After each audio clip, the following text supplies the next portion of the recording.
ಇನ್ನು ಮಂಡ್ಯದಲ್ಲೂ ಕೂಡ ಕೋರ್ಟ್ಗೆ ಬಾಂಬ್ ಬೆದರಿಕೆ ಮೇಲ್ ರಾಜ್ಯದ ಬೇರೆ ಬೇರೆ ನ್ಯಾಯಾಲಯಗಳಿಗೆ ಈ ರೀತಿಯಾಗಿ ಬೆದರಿಕೆ ಮೇಲ್ ಬಂದಿದೆ. ಕೋರ್ಟ್ ಅನ್ನ ಸ್ಫೋಟ ಮಾಡ್ತೀವಿ ಅಂತ ಹೇಳಿ ಕೋರ್ಟ್ ಕಲಾಪವನ್ನ ನಿಲ್ಲಿಸಿ ವಕೀಲರು ಹೊರಬಂದಿದ್ದಾರೆ.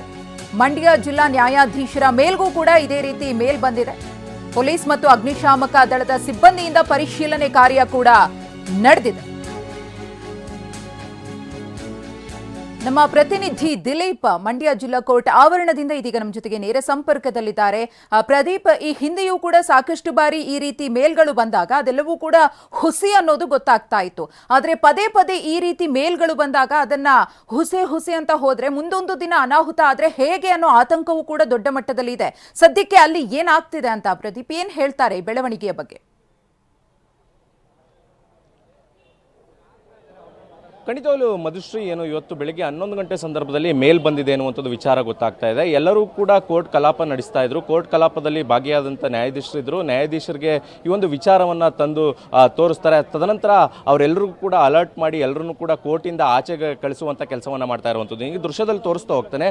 ಈಗ ಸದ್ಯಕ್ಕೆ ಪೊಲೀಸ್ ಸಿಬ್ಬಂದಿಗಳು ಮತ್ತು ಅಗ್ನಿಶಾಮಕ ದಳದ ಸಿಬ್ಬಂದಿಗಳು ಎಲ್ಲರೂ ಕೂಡ ಒಂದು ಪರಿಶೀಲನೆ ಮಾಡುವಂಥ ಕೆಲಸವನ್ನು ಮಾಡ್ತಾ ಇದ್ದಾರೆ. ಯಾಕಂದರೆ ರಾಜ್ಯದ ಹಲವು ಕೋರ್ಟ್ಗಳಿಗೆ ಇವತ್ತು ಬಾಂಬ್ ಬೆದರಿಕೆ ಮೇಲ್ ಬಂದಿರುವಂಥದ್ದು ಯಾವುದನ್ನು ಕೂಡ ನಿರ್ಲಕ್ಷ್ಯ ಮಾಡುವಂತಿಲ್ಲ. ಯಾಕಂದರೆ ನಿಜಕ್ಕೂ ಕೂಡ ಯಾವುದೋ ಒಂದು ಕಡೆ ಸಂದರ್ಭದಲ್ಲಿ ಸತ್ಯ ಆಗ್ಬೋದು, ಇದ್ಯಾವ ಸುಳ್ಳು ಹುಸಿ ಅನ್ನುವಂಥದ್ದು ನಿಟ್ಟಿನಲ್ಲಿ ಕೂಡ ಯಾರನ್ನೂ ಕೂಡ ನಿರ್ಲಕ್ಷ್ಯ ಮಾಡಿಲ್ಲ. ಎಲ್ಲರೂ ಕೂಡ ಈಗ ಸದ್ಯಕ್ಕೆ ಕೋರ್ಟ್ ಕಲಾಪದಿಂದ ಆಚೆ ಬಂದು ಎಲ್ಲವನ್ನು ಪರಿಶೀಲನೆ ಮಾಡುವಂಥ ಕೆಲಸವನ್ನು ಮಾಡ್ತಾ ಇದ್ದಾರೆ. ಸಾಕಷ್ಟು ವಕೀಲರು ಇಲ್ಲಿ ಸ್ಥಳದಲ್ಲಿರುವಂಥದ್ದು, ಜೊತೆಗೆ ಎಲ್ಲರೂ ಕೂಡ ಒಂದು ಕಲಾಪ ಕೋರ್ಟ್ನ ಏನು ಕೇಸ್ಗಳಿತ್ತು ಎಲ್ಲರೂ ಕಕ್ಷಿದಾರರು ಎಲ್ಲರೂ ಕೂಡ ಇವತ್ತು ಕೋರ್ಟ್ಗೆ ಹಾಜರಾಗಿ ಒಂದು ಕೋರ್ಟ್ ಕಲಾಪದಲ್ಲಿ ಭಾಗಿಯಾಗಿದ್ದರು. ಆದರೆ ಈ ಸಂದರ್ಭದಲ್ಲಿ ಸುಮಾರು 11 ಗಂಟೆ ಸಂದರ್ಭದಲ್ಲಿ ಈ ಒಂದು ಮೇಲ್ ಬಂದಿದೆ ಅನ್ನುವಂಥದ್ದು ವಿಚಾರ ಗಮನಕ್ಕೆ ಬರ್ತಿದೆ. ಗಮನಕ್ಕೆ ಬಂದ ನಂತರ ಎಲ್ಲರೂ ಕೂಡ ಕೋರ್ಟಿಂದ ಆಚೆ ಬಂದು ಈಗ ಒಂದು ಪರಿಶೀಲನೆ ಮಾಡುವಂಥ ಕೆಲಸವನ್ನು ಮಾಡ್ತಾ ಇರುವಂಥದ್ದು. ಒಂದು ರೀತಿಯಲ್ಲಿ ಆತಂಕ ಇರುವಂಥದ್ದು. ಯಾಕಂದರೆ ಮಂಡ್ಯಕ್ಕೆ ಈ ರೀತಿ ಅಂತ ಮೇಲ್ ಬಂದಿರಲಿಲ್ಲ. ಈಗ ಇವತ್ತು ಮೇಲ್ ಬಂದಿರುವ ಕಾರಣಕ್ಕೋಸ್ಕರ ಈ ರೀತಿ ಬಾಂಬ್ ಬೆದರಿಕೆ ಯಾವುದಕ್ಕೂ ಕೂಡ ಅದನ್ನು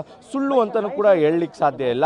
ಆ ಕಾರಣದಿಂದಾಗಿ ಈ ರೀತಿಯಂಥ ಒಂದು ರೀತಿಯಲ್ಲಿ ಆತಂಕ ಇರೋದು. ನಮ್ಮ ಜೊತೆ ವಕೀಲರು ಒಬ್ಬರು ಇದ್ದಾರೆ, ಅವ್ರನ್ನೇ ಮಾತಾಡಿಸ್ತೀನಿ. ಸರ್, ಎಷ್ಟು ಗಂಟೆಗೆ ಈ ಒಂದು ಮೇಲ್ ಬಂದಿರುವಂಥದ್ದು, ಏನು ಮಾಹಿತಿ ಬಂತು? ಬೆಳಿಗ್ಗೆ 11 ಕಾಲಾಗಿರ್ಬೋದು.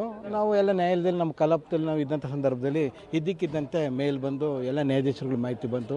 ಆಗ ನಾವು ಇದನ್ನು ಈ ಬಾಂಬ್ಸ್ ಅಂತ ಥರ ಕೇಳಿದಂಥ ತಕ್ಷಣವೇ ಎಲ್ಲ ನ್ಯಾಯಾಧೀಶರು ಇರ್ಬೋದು, ನಾವು ವಕೀಲರಿರ್ಬೋದು, ಕಕ್ಷಿಕರಿರ್ಬೋದು, ಎಲ್ಲರೂ ಕೂಡ ಜೀವನ ಕೈಯಲ್ಲಿ ಹಿಡ್ಕೊಂಡು ನ್ಯಾಯಾಲಯದಿಂದ ಹೊರಗಡೆ ಬರೋದೇ ಆಯಿತು. ಇದು ಮಂಡ್ಯಕ್ಕೆ ಪ್ರಪ್ರಥಮವಾದಂತಹ ಒಂದು ಇದು ಬಂದಿರುವಂಥ ಸಂದೇಶ. ಈ ಒಂದು ಸಂದೇಶ ನಾವು ನೋಡ್ತಾ ಇದ್ದರೆ ಇದನ್ನು ಮಂಡ್ಯನ ವಿಚಲಿತಗೊಳಿಸುವಂಥದ್ದು ಮತ್ತು ನ್ಯಾಯಾಲಯ ವಿಚಲಿತಗೊಳಿಸುವಂಥದ್ದು ಮತ್ತು ಎಲ್ರಿಗೂ ಭಯ ಉಡಿಸುವಂಥದ್ದು ಈ ರೀತಿಯಾಗಿದೆ.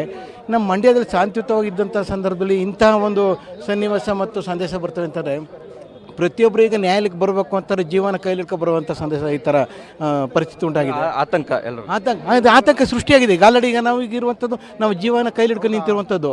ಈಗ ನಮ್ಮ ನ್ಯಾಯಾಧೀಶರು ಒಂದು ಕಡೆ ಇದ್ದಾರೆ, ನಾವು ಒಂದು ಕಡೆ ಇದ್ದೀವಿ, ನಾವು ಈಗ ಎಲ್ಲ ಕಡೆ ಕಕ್ಷಿಗಾರ ಕಡೆ ಈ ಥರ ನೋಡಿದ ಸಂದರ್ಭದಲ್ಲಿ ಭಾಳ ಭಯ ಆಗ್ತಾ ಇದೆ.